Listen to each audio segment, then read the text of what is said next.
আসসালামু আলাইকুম ওয়া রাহমাতুল্লাহি ওয়া বারাকাতুহু। আলহামদুলিল্লাহ ওয়াসসালাতু ওয়াসসালামু আলা রাসূলিল্লাহ আম্মা বা'দ। সম্মানিত উপস্থিতি, একটা কথা আছে, কামা তাদিনু তুদান, যেমন করো তেমন ফল। আপনি দুনিয়ায় যেমন করবেন তেমনি আখিরাতে ফল পাবেন।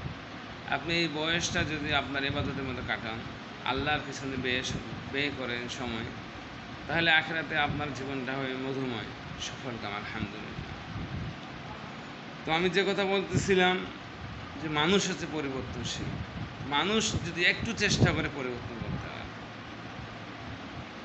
মানুষ পারে না এমন কোনো কাজ নেই, শুধু আমাদের সদিচ্ছা থাকতে হবে। যেমন কয়েকদিন আগে জানতে পারলাম